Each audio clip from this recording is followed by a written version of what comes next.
आपको पता है दुबई की जो लाइफ है या यूएई की जो लाइफ है वो कितनी फास्ट है। इस फास्ट पेस लाइफ में how he is able to manage his work and his high demanding job as well as his family and on top of it this side hustle. जो भी आपके पास पैसे आ रहे हैं, को ये ना समझें कि वो आपकी इनकम फाइनल इनकम है, वो आप खर्च करने के लिए आई है। वो उसके अंदर डेफिनेटली आपको सेविंग एंड इन्वेस्टमेंट करनी चाहिए। आपको स्टार्ट कर देना चाहिए अपनी पर्सनल ब्रांडिंग को, चाहे उसमें व्यूज आ रहे हो नहीं आ रहे हो, वो ऑटोमेटिकली वंस एक टाइम आएगा जो रोल ओवर इफेक्ट होगा। तो वही पॉइंट है ना, कोई एक पॉइंट आएगा जो हिट करता है और वो हिट करने के लिए आपको प्रिपेयर पहले से होना है। हालांकि मैंने काफी लेट स्टार्ट किया, जब जंप इन किया तो मुझे बहुत मजा आया। यूट्यूब के अंदर एनालिटिक्स के अंदर उसके अंदर बहुत सारी चीजें आपको वो फीडबैक दे रहा था। ये एक ऐसा एक्टिविटी है कि ये आपको आपके रिटायरमेंट में भी काम करेगी, ना सिर्फ ये कि पैसे बनाएगी आपके लिए, बल्कि ये आपको बिजी भी रखेगी। ये वीडियो उन लोगों के बहुत काम आएगी जो ये चाहते हैं कि कुछ बिजनेस सेटअप किया जाए, कुछ हटकर किया जाए जिंदगी में। अस्सलाम वालेकुम, I am Ali Shah. I hope you doing well. I hope you know कि कुछ दिनों पहले मैंने दुबई का विजिट किया था और उसमें मैं NAS समिट गया था। और NAS summit was an amazing place of content creators and we thoroughly enjoyed it and we learned a lot from it. ऐसे में मुझे वहाँ पे एक ऐसे दोस्त से मिलने का इत्तेफाक हुआ जिससे मेरी मुलाकात एक और दोस्त के थ्रू फर्स्ट टाइम हो रही थी। इनका नाम है वली और ये इतिसलात में एक सीनियर टेलीकॉम प्रोफेशनल के तौर पे जॉब कर रहे हैं। इनकी सबसे इंटरेस्टिंग बात यह है कि ये पैरेलल में कंटेंट क्रिएशन कर रहे हैं और साइड हसल कर रहे हैं। साइड हसल मामूली काम नहीं होता, इसमें बड़ी कंसिस्टेंसी चाहिए होती है। आपको अपने शाम के कुछ घंटे फैमिली की बजाय एक्स्ट्रा भी लगाने पड़ते हैं, कुर्बान करने पड़ते हैं। आपको वीकेंड्स भी कुर्बान करने पड़ते हैं। ये वीडियो उन लोगों के बहुत काम आएगी जो ये चाहते हैं कि कुछ बिजनेस सेटअप किया जाए, कुछ हटकर किया जाए जिंदगी में। जॉब तो वो पहले ही कर रहे हैं लेकिन अब वो कुछ रूटीन से हटकर करना चाह रहे हैं और हो सकता है ये जो साइड हसल है ये आगे जाकर उनके लिए कैरियर साबित हो। आपको पता है दुबई की जो लाइफ है या यूएई की जो लाइफ है वो कितनी फास्ट है। इस फास्ट पेस लाइफ में how he is able to manage his work and his high demanding job as well as his family and on top of it this side hustle. So आए वली से मिलते हैं और वली से जानते हैं कि ये वो कैसे कर रहे हैं और आप सब ये कैसे कर सकते हैं। आज हमारे साथ बड़ी इंटरेस्टिंग पर्सनालिटी मौजूद हैं। वली इज़ बेस्ड इन दुबई और इनकी जो अच्छी बात ये है कि इन्होंने अपनी जॉब के साथ जो डे जॉब है उसके साथ साथ ये कर रहे हैं साइड हसल और बड़ी सक्सेसफुल साइड हसल है जो कंटेंट के फील्ड में है। अस्सलाम वालेकुम वली, कैसे हैं आप? खैरियत से? जी बिल्कुल। जो चीज़ मुझे आपकी अच्छी लगी है वो ये है कि आपने माशाल्लाह कंसिस्टेंसी के साथ अपना यूट्यूब चैनल और वो कंटेंट की दुनिया का सफ़र स्टार्ट कर दिया। सो आई थिंक दैट्स अमेजिंग। सो बहुत सारे हमारे ऐसे दोस्त हैं, यू नो, कॉमन फ्रेंड्स भी हैं जो चाह रहे होते हैं ज़िंदगी में कुछ करना, लेकिन वो जो 9 to 5 की रूटीन है, जो प्रेशर है फैमिली की, उसकी वजह से कर नहीं पाते। So how did you manage and how did you start basically? Share. Basically मैंने जब स्टार्ट किया था तो उस टाइम पर कोविड था। और सब लोग उस टाइम पर जब कोविड था तो सब लोग घर में बैठे हुए थे और किसी को समझ नहीं आ रहा था कि करें क्या, क्योंकि ऑफिस के काम कम हुए हुए थे। तो लोगों ने ये स्टार्ट कर दिया। तो मैंने भी थोड़ा सा इसमें ही अपना कुछ देखा। हालांकि मैंने काफ़ी लेट स्टार्ट किया, लेकिन आई वुड से कि फिर भी मैंने थोड़ा सा उसमें जब जंप इन किया तो मुझे बहुत मज़ा आया। यूट्यूब के अंदर एनालिटिक्स के अंदर उसके अंदर बहुत सारी चीज़ें फीडबैक दे रहा था। और प्लस ये कि जो टॉपिक था पर्सनल फाइनेंस का, तो वो मुझको शुरू से ही अच्छा लगता था और मैं उसके अंदर शुरू से ही कोशिश करता था कि अपनी भी वेल्थ ग्रो हो और दूसरों को भी मैं रिकमेंडेशंस देता था अपने हिसाब से जो मुझे समझ में आती थी।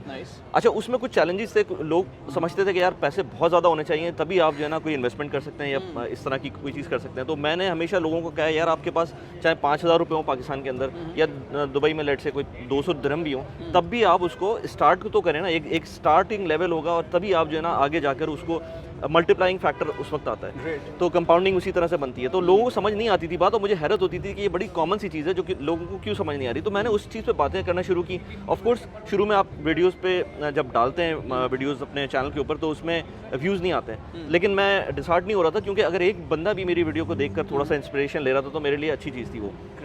खैर वो वहाँ से स्टार्ट हुआ। उसके बाद फिर जब जैसे जैसे कोविड ख़त्म हुआ, जैसे जैसे दुनिया ओपन होना शुरू हुई, ऑफिस की जो रिक्वायरमेंट्स थी वो बढ़ना शुरू हो गई। और उसके बाद मुझे फीलिंग आई कि यार ना सिर्फ ये कि मैं कंटेंट क्रिएशन करूं, मुझे जो है ना अपने टाइम को वर्क लाइफ बैलेंस भी देना है, क्योंकि बच्चे भी हैं, फैमिलीज़ भी हैं। फिर इसके अलावा मुझको ऑफिस का टाइम भी पूरा देना है, फिर साथ में ये पैशन भी है, इसको भी चलाना है। तो ये 3 चीज़ें जो है ना करना बहुत मुश्किल हो रहा था मेरे लिए। तो मैंने फिर उसको मैंने जो कंटेंट क्रिएटर्स हैं उनको देखा, I would say Ali Abdal, तो उसको मैंने देखा और बहुत सारे लोगों को देखा, तो उन लोगों ने अपनी जो लाइफ को एक कैलेंडर के तरह बनाया हुआ था कि मतलब आपने टाइम ब्लॉक्स के अंदर अपनी चीज़ों को फिक्स किया हुआ है। अब 9 to 5 का टाइम ब्लॉक मेरा 9 to 5 फिक्स्ड है, वो मैं उसमें कुछ नहीं कर सकता। लेकिन उसके बाद मेरे पास फैमिली भी है और उसके बाद मेरे पास कंटेंट क्रिएशन भी है। थोड़ा सा नींद को भी अपना सप्रेस करना होता है, क्योंकि आपको आगे बढ़ना है तो आपको मेहनत तो करनी पड़ेगी। वो आप ये नहीं हो सकता कि 9 to 5 की जॉब के बाद फैमिली के साथ रहें और कोई और काम भी करें विदाउट एनी मतलब आपको मेहनत किए बगैर। तो मैंने फिर वो रातें भी लगाई उसके अंदर, अब दिन भी लग रहा होता है, रातें भी हो रही होती हैं उसमें। लेकिन एक अच्छी चीज़ ये है कि मैंने देखा है कुछ टूल्स हैं लाइक नोशन और कैलेंडर, अगर आप सही से यूज़ करें तो आपके ये सारे काम हो जाते हैं। मतलब मुश्किल फिर भी होती है, आई वोंट से कि आसान है, लेकिन जब आपको कोई चीज़ अचीव करनी है तो उसके लिए आपको थोड़ा सा मेहनत करनी पड़ेगी। ये तो कंटेंट क्रिएशन की बात हुई। बाद में मैं जो दूसरी चीज़ मैं सबसे ज़्यादा लोगों को एम्फसाइज करता हूँ वो ये कि एक तो पर्सनल ब्रांडिंग पे काम करना चाहिए, और दूसरा ये कि जो भी आपके पास पैसे आ रहे हैं या लेट्स से इनकम आ रही है, उसको ये ना समझें कि वो आपकी इनकम फाइनल इनकम है, वो आप खर्च करने के लिए आई है। वो उसके अंदर डेफिनेटली आपको सेविंग एंड इन्वेस्टमेंट करनी चाहिए। इसी चीज़ के ऊपर मैं अपने चैनल के ऊपर भी बात करता हूँ, जिसमें मैं पाकिस्तानी ऑडियंस को, इवन इंटरनेशनल ऑडियंस, इंडियंस भी मेरे चैनल के ऊपर होते हैं। और प्लस ये कि मेरे जो मैं दुबई में रहता हूँ तो वहाँ की जो ऑडियंस है वो भी वो देख रहे होते हैं, रेजोनेट कर रहे होते हैं उससे। तो इसलिए जो ये वर्ड ऑफ माउथ है फिर चल रहा है और इसी तरह से फिर चैनल ग्रो कर रहा है। एक्सीलेंट। आपने just killed 2 birds with 1 stone माशाल्लाह। 2 क्वेश्चन मेरे आपने एड्रेस कर दिया। आपने एक तो स्टार्ट का बता दिया, फिर आपने अपनी प्रोडक्टिविटी का भी बता दिया। So one has to move smartly in order to achieve these goals.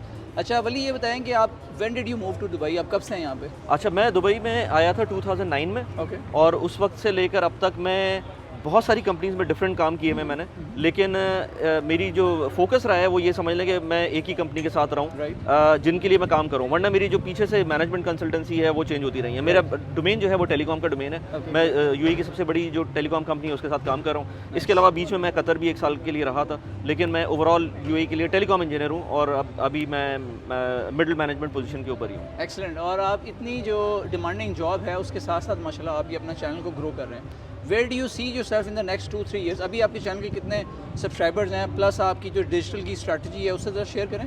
एक तो होता है यूट्यूब के चैनल, बाकी क्या क्या चीज़ें कवर करनी चाहिए यार? कंटेंट क्रिएटर्स को मेरे ख्याल से फोकस आपको एक ही रखना चाहिए। मेरे ख्याल से यही है, क्योंकि अगर आपके पास टाइम बहुत है फिर तो कोई मसला नहीं है, लेकिन अगर आपके पास टाइम का प्रॉब्लम है तो आप एक ही को फोकस रखें और उसको ग्रो करें। सोशल मीडिया स्ट्रैटेजी तो ऐसा मेरी ये है कि मैं एक यूट्यूब को मैं टारगेट रखा हुआ। मेरा इंग्लिश चैनल भी अब मैंने स्टार्ट किया, तो उसको भी थोड़ा सा इंग्लिश चैनल मैंने अभी यहाँ पर जब मैंने लोगों को बताया तो लोगों ने उसको अप्रिशिएट किया, जो लोग नॉन हिंदी या उर्दू स्पीकिंग जो ऑडियंस थी। तो प्लस ये कि मैं कंटेंट थोड़ा बहुत डाल रहा होता हूँ दूसरे प्लेटफॉर्म्स के ऊपर। जब मज़ा आता है ट्विटर को यूज़ करना, लिंक्डइन तो ऑटोमेटिकली एज अ प्रोफेशनल वो है।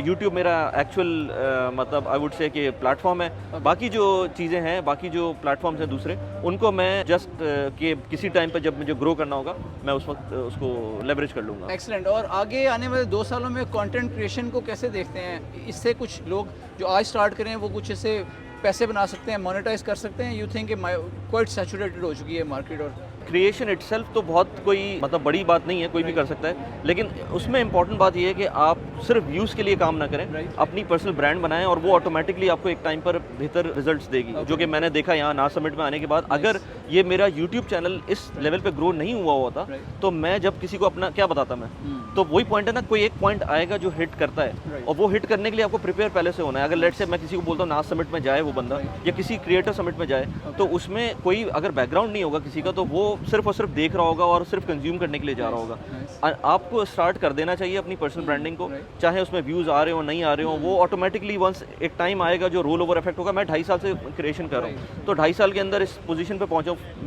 मैं 43 ईयर्स का अगर मैं हूँ अगर, और मैंने पिछला लेट से 40 साल के बाद मैंने ये स्टार्ट किया। अगर कोई बंदा अगर 25 साल का भी है तो मैं तो कहता हूँ उसको कि यार फॉरेन से पेशा, बल्कि मैं तो कहता हूँ कोई 50 साल का है, 60 ईयर्स का है, ये एक ऐसा एक्टिविटी है कि ये आपको आपके रिटायरमेंट में भी काम करेगी। ना सिर्फ ये कि पैसे बनाएगी आपके लिए, बल्कि ये आपको बिजी भी रखेगी। कम्युनिकेशन स्किल्स भी आपकी बिल्कुल बहुत स्पीकिंग। बिल्कुल। So thank you very much Wali for your time. I really enjoyed talking to you and I hope our viewers are also enjoying this. The basic thing I think boils down to जो आपकी consistency है, और इसमें जो सबसे ज़्यादा चीज़ है वो discipline है। So after your day job, उसके बाद अगर आप time commit करेंगे, commitment से और continuous improvement से, you will be able to achieve your goals. So I hope you enjoyed it. So please stay tuned, and if you haven't subscribed to our channel, please do that. So thank you very much. Thank you very much.